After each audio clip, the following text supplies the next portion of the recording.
Hello all, welcome and welcome back to my YouTube channel. आज के इस video में हम हिंदी कहानी से जून 2025 में पूछे गए सवालों को देखने वाले हैं और इन सवालों के ज़रिए हम अपनी आगे की जो स्ट्रेटजी है वो बना सकते हैं। तो जो भी स्टूडेंट यूजीसी नेट जेआरएफ दिसंबर 2025 की तैयारी कर रहे हैं उनके लिए पेपर के पैटर्न को समझना ज़रूरी है। तो आज हमने यूनिट 7 लिया है। यूनिट 7 को हम देखते हैं कि जून 2025 जो लेटेस्ट पेपर है हमारा, उसमें कहानी से किस प्रकार के प्रश्न पूछे जा रहे हैं, सो दैट हम जब अपनी तैयारी करेंगे तो हम उन पॉइंट्स को हाईलाइट ज़रूर करेंगे। ठीक है, तो अगर हम कहानी की बात करें तो सिलेबस में हमारे टोटल 10 यूनिट्स है, जिनमें हमारा यूनिट 7 जो है वो हिंदी कहानी है, जिनमें कहानियों का नाम अगर हम देखें तो सबसे पहले है राजेंद्र बाला घोष की कहानी चंद्रदेव से मेरी बातें और दुलाई वाली।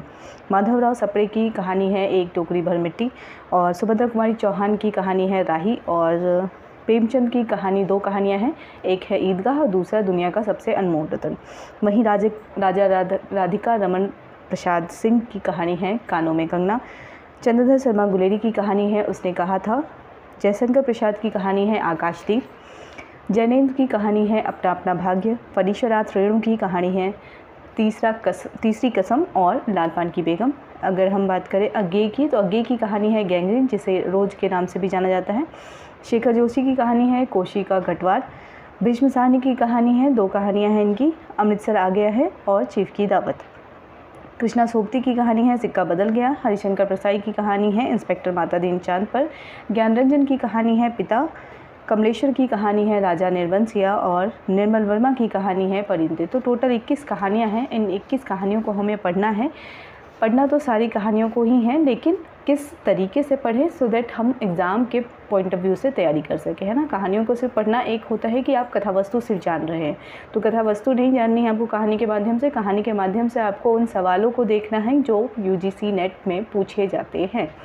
ठीक है, तो हम उसी अनुरूप तैयारी करेंगे। तो अभी जो हम यूजीसी नेट का जो जून 2025 में जो प्रश्न आया था, उस प्रश्न पत्र के अकॉर्डिंग हम देखते हैं कि कितने प्रश्न जो हैं वो कहानी से पूछा जाता है। ठीक है, ऐसे अगर हम देखें जो पेपर का पैटर्न है उसके अनुरूप जो यूनिट 7 है उससे 10 सवाल पूछे जाने चाहिए, है ना, क्योंकि इक्वल डिस्ट्रीब्यूशन जो सवालों का हुआ है, तो 10 सवाल इस यूनिट से होने चाहिए। टोटल हमारे पास 10 यूनिट है और टोटल क्वेश्चन कितने होने चाहिए, 100 क्वेश्चन होने चाहिए उस अनुरूप।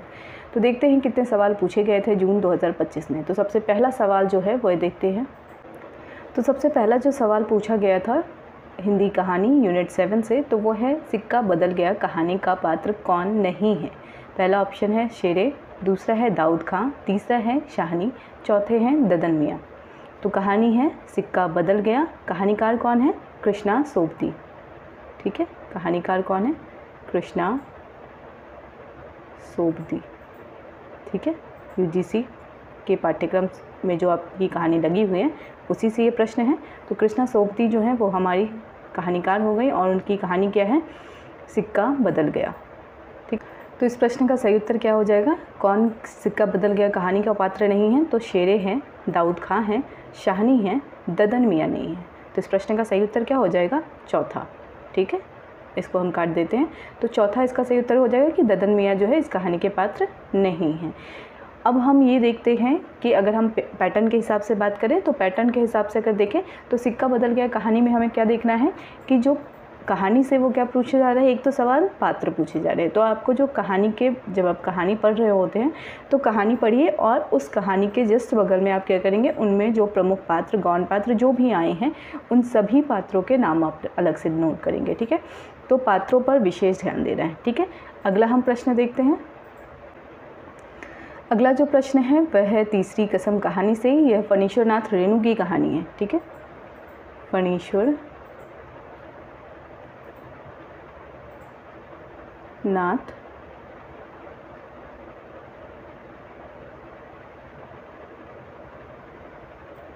रेणु की कहानी क्या है? तीसरी कसम। इनकी एक और कहानी आपके सिलेबस में लगी है, लाल पान की बेगम। तो ये दो कहानियां हैं। तो यहाँ पे प्रश्न किससे पूछे गए हैं? तीसरी कसम से। प्रश्न क्या है? तीसरी कसम कहानी से उद्धृत इन पंक्तियों को पहले से बाद के क्रम में व्यवस्थित कीजिए। अब आप पैटर्न को देखिए तो कहानी आपने अगर पढ़ी होगी तभी आप इस क्रम को लगा पाएंगे। ठीक है, सिर्फ कथावस्तु पढ़ लेने से जो वो है काम नहीं चलने वाला, क्योंकि जो प्रश्न पूछे जा रहे हैं उसके अनुरूप आपको कहानियों को का जो सिलसिला है, जो क्रम है, जिस रूप में पात्र आए हैं या घटनाएं जो घटी हैं वो आपको भी याद होने चाहिए। ठीक है, तो इसमें जो पहला अगर हम देखें पंक्ति जो है वो है, चलो भैयन जान बचेगी तो ऐसी ऐसी सग्गड़ गाड़ी बहुत मिलेगी। दूसरा है, हंस हीरा मन को प्रतीत नहीं, मर्द और औरत के नाम में फ़र्क होता है। तीसरा है, तुम मेरे उस्ताद हो, हमारे शास्त्र में लिखा हुआ एक अक्षर सिखाने वाला भी गुरु और एक राग सिखाने वाला भी उस्ताद होता है। ऑप्शन डी है, और इस बार जनानी सवारी औरत है या चंपा का फूल, जब से गाड़ी में महक रहा है। ऑप्शन ई है, इश हरदम रुपया पैसा, रखिए रुपया क्या करेंगे चादर। ठीक है, तो ये पंक्तियां हैं तीसरी किस्म कहानी से। राइटर हैं फणीश्वरनाथ रेणु। अब हम इसे क्रम में लगाते हैं तो इसका सही उत्तर देखते हैं क्या है। तो इस प्रश्न का सही उत्तर क्या हो जाएगा? चौथा। ठीक है, तो सबसे पहले क्या आएगा, चलो भैयन जान बचेगी तो ऐसी ऐसी सग्गड़ गाड़ी बहुत मिलेगी। तो इस कहानी में जब पहली बार जब हीरामन को पकड़ लिया जाता है तो वो चोरी का सामान लेकर चलता है, तो उस घटना में क्या होता है कि हीरामन को पकड़ लिया जाता है। तो वहाँ की ये पंक्ति है और उस घटना का यहाँ पे जिक्र है। ठीक है, उसके बाद अगर हम देखें तो डी वाला जो पोर्शन है, यानी जो डी वाली पंक्ति है वो आएंगी, यानी और इस बार जनानी सवारी औरत है या चंपा का फूल, जब से गाड़ी महक रहा है, यानी जब हीराबाई उसके गाड़ी में बैठती है तब की ये पंक्ति है। ठीक है, उसके बाद जो बी वाला जो ऑप्शन है, यानी बी वाली जो पंक्ति है, इश हीरामन को प्रतीत नहीं, मर्द और औरत के नाम में फ़र्क होता है। इसके बाद है सी, तुम मेरे उस्ताद हो, हमारे शास्त्र में लिखा हुआ है एक अक्षर सिखाने वाला भी गुरु और एक राग सिखाने वाला भी उस्ताद। तो ये दोनों क्या है, ये वाली पंक्ति जब हीरामन और हीराबाई जब रास्ते में सफ़र कर रहे होते हैं तब की बात है, यानी दोनों के बीच संवाद होते हैं, उस क्षण का ये उस घटना की यहाँ पे जिक्र किया गया है। ठीक है, अगर हम बात करें सी के बाद ई जो हमारा है, इश हरदम रुपया पैसा, रखिए रुपया पैसा, रुपया क्या करेंगे चादर। तो ये अंतिम दृश्य है जब कहानी के अंतिम क्षण में हीरामन जाता है स्टेशन हीराबाई से मिलने के लिए, तब का यहाँ जिक्र है। तो इस तरीके से अगर हम देखें तो कहानी शुरू से प्रारंभ से अंत तक की पंक्तियों को इसमें लिया गया है। ठीक है, मध्य के भी कुछ जो पंक्तियाँ हैं उनको लिया गया है, लेकिन इस अनुरूप देखें तो आपको कहानियों में आए हुए क्रम जो है, यानी घटनाओं का जिस रूप में वर्णन हुआ है कहानी में, उस अनुरूप आपको इसको याद रखना है और जब कहानी पढ़ें तो इस तरीके से भी पढ़ें। ठीक है, तो पहले ये होता था कि कहानी से जो प्रश्न पूछे जाते थे सिर्फ प्रमुख पंक्तियाँ पूछ ली जाएगी कि किसका संवाद है या किसने कहा है, और पात्र पूछे जाते थे या फिर राइटर के नाम पूछ लिए जाते थे। लेकिन अब आप देखिए ये क्रम से लगाने वाले जो प्रश्न आते हैं, तो इसके अनुरूप अगर आप देखें तो आपको सारी घटनाएं जो कहानी में घटित हो रही हैं वो क्रमवार आपको याद हो। ठीक है, तो इस तरीके से अगर आप कहानी को पढ़ेंगे तभी आप इन सभी प्रश्नों को हल कर पाएंगे। तो ये सारे सवाल जून 2025 के पेपर से लिए गए हैं। तो अभी 2 क्वेश्चन हमने देख लिया, कहानी से पूछे गए। अगला प्रश्न देखते हैं। अगला प्रश्न है मिलान करने वाले। तो आप ये भी देखिए कि कहानी को, जो कहानी से प्रश्न पूछे जा रहे हैं उसके पैटर्न को भी बदला जा रहा है, यानी प्रश्न जो है वो सिर्फ और सिर्फ वन लाइनर में नहीं पूछे जा रहे हैं, कभी उसको क्रमवार में लगाने के लिए पूछा जा रहा है, कभी पात्र आपको निकालने हैं कि कौन से पात्र नहीं हैं, है ना। अगर देखा जाए तो एक पात्र पूछा भी नहीं जा रहा, कई सारे पात्र दे दिए, उसमें से कौन नहीं है ये भी पूछा जा रहा है। तो आपको अगर पात्र पता होंगे कि कौन कौन से इस कहानी में पात्र आए हैं, तभी आप नहीं वाले को चूज़ कर पाएंगे। ठीक है, तो अभी अगर हम तीसरा प्रश्न देखें कहानी से, तो इसमें क्या है, मिलान करने वाले प्रश्न हैं। एक तरफ स्त्री पात्र है, दूसरी तरफ कहानी है। कहानी जो है वह है राही, दुलाई वाली, कानों में कंगना, राजा निर्बंसी। अगर हम राही की बात करें तो सुभद्रा कुमारी चौहान की कहानी है। दुलाई वाली की बात करें तो यह है बंग महिला की कहानी है। कानों में कंगना की बात करें तो यह है राजा राधिका रमन प्रसाद सिंह की कहानी है। और अगर हम बात करें राजा निर्बंसिया की तो यह कमलेश्वर की कहानी है। अब पात्र दिया है इधर, अगर हम देखें स्त्री पात्र दिए गए हैं। ठीक है, इनमें पहला जो है वह है सीता, दूसरे हैं किरण, और तीसरी है चंदा, और चौथी और अंतिम है अनीता। तो ये 4 पात्र स्त्री पात्र हैं और कहानी है। आपको मिलान करनी है कौन सी स्त्री पात्र किस कहानी से संबंधित है। तो इस प्रश्न का सही उत्तर क्या हो जाएगा? तो इस प्रश्न का सही उत्तर क्या होगा? पहला। ठीक है, यानी जो सीता है वह दुलाई वाली कहानी से संबंधित है, जो किरण है वह कानों में कंगना कहानी की पात्र है, अगर हम चंदा की बात करें तो चंदा राजा निर्वंशिया कहानी की पात्र हैं और अनीता जो है वह राही कहानी की पात्र हैं। तो फिर से पात्र वाले प्रश्न पूछ लिए गए। तो टोटल आपके 3 प्रश्न हमने देखे अभी तक कहानी से। जून 2025 में आए इन कहानी वाले प्रश्नों में से एक तो आपने पात्र को देखा, प्रमुख जो हैं वो पात्र हैं, ठीक है। तो पात्रों को ध्यान से रखना है और कहानी में आए घटनाओं को आपको ज़रूर याद रखना है। जब आपको घटनाएं याद होंगी तो उससे संबंधित जो संवाद हैं वो भी आप अच्छे तरीके से याद कर सकते हो, ठीक है। तो अगला प्रश्न देखते हैं। तो 3 सवाल हो गए, टोटल हमें देखना है कि 10 सवाल पूछे जाते हैं या नहीं। अगला जो प्रश्न है वो थोड़ा अलग सा प्रश्न है। अगर हम इसे देखें तो इस प्रश्न में जो प्रश्न पूछा गया है वह है, एक तरफ देखा जाए तो परिंदे की लतिका की समस्या स्वतंत्रता या मुक्ति की समस्या है। अतीत से मुक्ति, स्मृति से मुक्ति, उस चीज़ से मुक्ति जो हमें चलाए चलती है और अपने रेले में हमें घसीट ले जाती है। यह कथन किस आलोचक का है, ठीक है। तो अब तक हमने क्या देखा, प्रश्न किस तरीके से पूछे जा रहे थे, एक पात्र, दूसरा घटनाक्रम, यानी जो भी घटनाक्रम है उस अनुरूप पंक्तियों को लगाना है, और तीसरा जो सवाल है वह है कहानी के विषय में जिन प्रमुख आलोचकों ने कुछ कहा है उनके मंतव्य को भी यहाँ पे उद्धृत करके प्रश्न पूछे जा सकते हैं, ठीक है। या अगर राजा निर्वंशिया कहानी के विषय में किसी आलोचक ने कोई टिप्पणी की है तो उसे भी आपको देखना है कि प्रमुख जो पंक्तियाँ हैं या प्रमुख आलोचक ने इस कहानी के विषय में क्या कुछ कहा है, ठीक है। तो ऐसे प्रश्न हम कैसे ढूंढ सकते हैं, तो जब आप इतिहास की पुस्तक पढ़ेंगे तो इतिहास की पुस्तक में आपको क्या ध्यान रखना है, जो भी आपके जो कहानी वाले पोर्शन हैं, है ना, हिंदी कहानी वाली जब चीज़ें आएंगी, जब गद्य विधाएँ आप पढ़ रहे होंगे आधुनिक काल में जब गद्य विधाएँ पढ़ रहे होंगे तो वहाँ पे आप देखेंगे हिंदी कहानियों के बारे में क्या क्या जिक्र किया गया। या फिर आप हिंदी कहानी का विकास अगर आप देखें तो उसमें भी आपको इन कहानियों के विषय में कुछ ना कुछ आलोचना के टर्म्स में अगर हम देखें तो वहाँ आपको इसके विषय में जानने को मिलेगा, ठीक है। तो जैसे अगर हम यहाँ पे बात करें तो एक तरफ देखा जाए तो परिंदे कहानी किनकी है, निर्मल वर्मा की है कहानी है, ठीक है। तो निर्मल वर्मा की इस कहानी में अब आप इसे ये नहीं समझ लेना कि ये तो आलोचना के प्रश्न होंगे, नहीं, ये आपके सिलेबस में लगी रचना से संबंधित है, इसलिए हम इसे कहानी के सेक्शन में काउंट करेंगे, ठीक है। तो टोटल 4 प्रश्न हमने अभी तक देखा। तो एक तरफ देखा जाए तो परिंदे की लतिका की समस्या स्वतंत्रता या मुक्ति की समस्या है। अतीत से मुक्ति, स्मृति से मुक्ति, उस चीज़ से मुक्ति जो हमें चलाई चलती है और अपने रेले में हमें घसीट लेती है। तो ये कथन किस आलोचक का है, इसका सही उत्तर क्या हो जाएगा, तो इस प्रश्न का सही उत्तर हो जाएगा 4 नामवर सिंह। तो नामवर सिंह ने जो परिंदे कहानी है निर्मल वर्मा की, उस पर यानी उसकी जो पात्र है लतिका, उसकी ओर इशारा करते हुए इस पर टिप्पणी की है, ठीक है। तो ये हो गया एक प्रमुख प्रश्न हमारा हिंदी कहानी से। तो टोटल हमने 4 प्रश्न देखे। 4 प्रश्न में हमने 2 प्रश्न पात्र से संबंधित देखा, एक घटनाक्रम से संबंधित देखा, और अब हमने देखा आलोचक, जो प्रमुख आलोचक हैं उन्होंने क्या कुछ कहा है। कुछ कहानियाँ जो हैं प्रमुख रूप से अगर हम कहें तो उसने कहा था जो है वो बहुत चर्चित कहानियाँ। तो जो चर्चित कहानियाँ हैं उसके विषय में ज़रूर किसी आलोचक ने कुछ कहा होगा, आपको उसे ध्यान में रखना है और नोट डाउन भी करना है, सो दैट आप इसको कर पाएँ एग्ज़ाम में सॉल्व, ठीक है। अगला देखते हैं। अगला प्रश्न है इंस्पेक्टर माता दीन चांद पर। इसके जो रचनाकार हैं वह हैं हरिशंकर परसाई। तो हरिशंकर परसाई की ये कहानी इंस्पेक्टर माता दीन चांद पर है। इससे जो प्रश्न पूछा गया है वह हम देख लेते हैं। इंस्पेक्टर माता दीन चांद पर से संदर्भित निम्नलिखित पंक्तियों में से कौन से कथन इंस्पेक्टर माता दीन के हैं। पहला है, मैं समझ गया कि आपकी पुलिस मुस्तैद क्यों नहीं है। ऑप्शन बी, मैं जीवन भर इन श्री चरणों में पड़ा रहना चाहता हूँ। ऑप्शन सी, आप बाकी टर्म का वेतन ले जाइए, डबल ले जाइए, ट्रिपल ले जाइए। ऑप्शन डी, हमारा सिद्धांत है हमें पैसा नहीं काम प्यारा है। ऑप्शन ई, आप बेफिक्र रहें पिक्सा, मैं अपने मकान यानी पत्नी को भी बेच दूंगा खिदमत के लिए। तो यहाँ पे आप अगर पैटर्न को समझें तो यहाँ पे आपसे जो प्रश्न पूछे जा रहे हैं वो पंक्तियों से संबंधित है, ठीक है।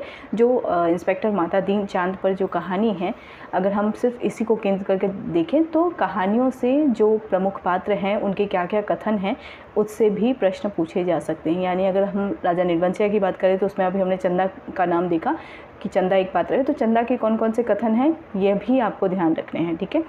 तो जब पंक्तियाँ आएंगी, जब आप कहानियाँ पढ़ेंगे तो इस अनुरूप भी आपको दृष्टि अपनी डालनी है और कहानियों के संवाद को भी बहुत गहराई से देखने हैं, ठीक है। तो चूँकि यहाँ पे संवाद जो हैं, जो पात्र के प्रमुख कथन हैं उससे प्रश्न पूछे गए हैं। तो अगर हम बात करें यहाँ पे इंस्पेक्टर माता दीन जो पात्र हैं इस कहानी के यानी इंस्पेक्टर माता दीन चांद पर कहानी है, इसके पात्र हैं इंस्पेक्टर माता दीन। इनके कौन कौन से कथन हैं? तो इस प्रश्न का सही उत्तर क्या हो जाएगा? इसका सही उत्तर हो जाएगा ए और डी। प्रश्न संख्या 3 सही है, यानी मैं समझ गया कि आपकी पुलिस मुस्तैद क्यों नहीं है और हमारा सिद्धांत है हमें पैसा नहीं काम प्यारा है। ठीक है, तो इसका सही उत्तर क्या हो जाएगा? ए और डी। अगला प्रश्न देखते हैं। टोटल 5 प्रश्न हमने हिंदी कहानी से देख लिया है। टोटल हमें देखना कितने हैं? 10 प्रश्न, है ना, क्योंकि रूल के अनुसार कितने होने चाहिए? 10 प्रश्न होने चाहिए इस यूनिट से। देखते हैं 10 यूनिट फॉलो वो कर रहे हैं, यानी कि 10 क्वेश्चन पूछ रहे हैं यानी इस यूनिट से। तो 5 क्वेश्चन हमने देख लिया। अगला देखते हैं। अगला प्रश्न है चीफ की दावत कहानी से। तो चीफ की दावत जो है वह किनकी कहानी है? भीष्म साहनी की कहानी है। भीष्म साहनी की 2 कहानी है आपके सिलेबस में, एक चीफ की दावत, दूसरा अमृतसर आ गया। तो हमें इन दोनों कहानियों को पढ़ना है और अगर हम देखें पेपर के पैटर्न को तो इस कहानी से क्या प्रश्न पूछा जा रहा है वो देखते हैं। चीफ की दावत कहानी से दिए गए निम्नलिखित संवादों में से कौन से संवाद सामनाथ के हैं? ठीक है, अभी हमने इस तरीके के 2 प्रश्न देख लिए। एक तो हमने इंस्पेक्टर माता दीन चांद पर देखा जिसमें प्रमुख पात्र कौन था? इंस्पेक्टर माता दीन। यहाँ पे अगर हम चीफ की दावत की बात करें तो जो प्रमुख पात्र है इसमें श्यामनाथ है। तो श्यामनाथ के जो श्यामनाथ की पत्नी जो है उसके संवाद को पूछा गया है। ठीक है, श्यामनाथ की पत्नी के कौन कौन से संवाद हैं ये पूछे जा रहे हैं। तो ये भी आपको ध्यान रखना है, संवाद याद रखना है, पात्र याद रखना है, घटनाक्रम याद रखना है। ठीक है, तो टोटल 6 प्रश्न हो गए और इनका इस प्रश्न का अगर हम ऑप्शन देखें तो इन्हें पिछवाड़े इनकी सहेली के घर भेज दो, रात भर बेशक वहीं रहे, कल आ जाए। दूसरा है तो इन्हें कह देंगे कि अंदर से दरवाज़ा बंद कर लें। ऑप्शन सी है कोई ढंग की बात हो तो कोई भी कहे, अगर कोई उल्टी सीधी बात हो गई, चीफ को बुरा लगा तो सारा मज़ा जाता रहेगा। ऑप्शन डी है वाह कोई बढ़िया टप्पे सुना दो, 2 पत्तर अनाड़ा दे। ठीक है, ऑप्शन ई है जो वह सो गई और नींद में खर्राटे लेने लगी तो साथ ही बरामदा है जहाँ लोग खाना खाएंगे। तो ये सारे जो संवाद हैं यानी जो पंक्तियाँ दी गई हैं उनमें आपको प्रश्न क्या पूछा जा रहा है कि जो संवाद हैं श्यामनाथ की पत्नी के कौन से संवाद हैं। तो इसका सही उत्तर क्या हो जाएगा इस प्रश्न का? पहला, यानी इन्हें पिछवाड़े इनकी सहेली के घर भेज दो, रात भर बेशक वहीं रहे, कल आ जाए। और दूसरा जो इनका कथन है वो है जो वह सो गई और नींद में खर्राटे लेने लगी तो साथ ही बरामदे हैं जहाँ लोग खाना खाएंगे। तो ये दोनों जो संवाद हैं वो किनके हैं? श्यामनाथ की पत्नी के। ठीक है, तो प्रमुख जो संवाद हैं वो आपको याद रखने हैं, पात्र याद रखने हैं और घटनाक्रम याद रखना है कहानी का। ठीक है, तो टोटल 6 प्रश्न हमने देख लिए हैं। ठीक है, अगला प्रश्न हम देखते हैं। अगला प्रश्न है जिसके आगे पीछे भाई बहन माई बाप नहीं, परदेश में बंदूक की नोक पर जान रखने वाले को छोकरी कैसे दे दे? कहानी कोसी का घटवार। तो ये जो कहानी है कोसी का घटवार यह शेखर जोशी की कहानी है और इस कहानी से ये प्रमुख पंक्ति पूछी गई है और इस कथन को किस पात्र ने कहा है ये पूछा गया है। तो अब तक हमने क्या देखा कि जो पात्र हैं उनके कई संवाद दे रखे हैं, आपको उसको चूज़ करना है। अभी यहाँ पे सिर्फ एक संवाद दे दिया गया है, आपको पात्र चुनना है। तो गोसाई भी उसी कहानी से पात्र हैं यानी कोसी का घटवार। ठीक है, अब यहाँ पे आप ये देखिए, अगर आप इस प्रश्न को सॉल्व कर रहे हैं तो एक तो आपको इसका आंसर मिल जाएगा कि ये किस पात्र का कथन है ना, और दूसरा आपको क्या पता चल गया इस कहानी से कि कोसी का घटवार में कोसाई हैं, लक्ष्मण का बाप है, हवलदार धर्म सिंह है और लक्ष्मण है। तो 4 पात्र आपको पता चल गया कि कोसी के घटवार कहानी से 4 पात्र जो हैं वो ये पात्र हैं। ठीक है, तो इस अनुरूप आपको तैयारी करनी है कि आपको प्रश्न से भी कुछ जो आंसर है वो आपको निकालना है। ठीक है, तो अगर हम बात करें इस प्रश्न का सही उत्तर क्या होगा तो देखते हैं। तो इसका जो ये पंक्ति है यह पात्र है लक्ष्मण का बाप। ठीक है, तो ये जो लक्ष्मण का बाप है वो गोसाई के संदर्भ में कह रहा है कि गोसाई को कैसे लक्ष्मण को दे दिया जाए, यानी कि लक्ष्मण का विवाह गोसाई से कैसे करा दिया जाए, क्योंकि उसके आगे पीछे उसके भाई बहन माई बाप कोई नहीं है और वह प्रदेश में जो है वो नौकरी कर रहा है। तो ऐसे व्यक्ति को जो प्रदेश में बंदूक की नोक पर जान रखने वाले को छोकरी कैसे देते? तो ये कथन किसका है? लक्ष्मण के बाप का है। ठीक है, तो ये एक पंक्ति थी और इस अनुरूप आपको देखना है प्रश्न। कहानी से अगला प्रश्न देखते हैं। अगला प्रश्न है उसमें भीतर से प्रेम का एक स्वर्गीय स्वरूप झांक रहा है, केवल झांक रहा है, निर्लज्जता के साथ पुकार या कराह नहीं रहा है। कहानी उसने कहा था कि संबंध में यह टिप्पणी किसकी है? तो ऐसे ही एक प्रश्न हमने देखा परिंदे जो निर्मल वर्मा की कहानी है उसमें नामवर सिंह का वह कथन था। तो इस कहानी का जो अगर जो प्रश्न है इसका अगर हम सही उत्तर देखें तो ये है रामचंद्र शुक्ल। कहानी है उसने कहा था, राइटर हैं चंद्रधर शर्मा गुलेरी।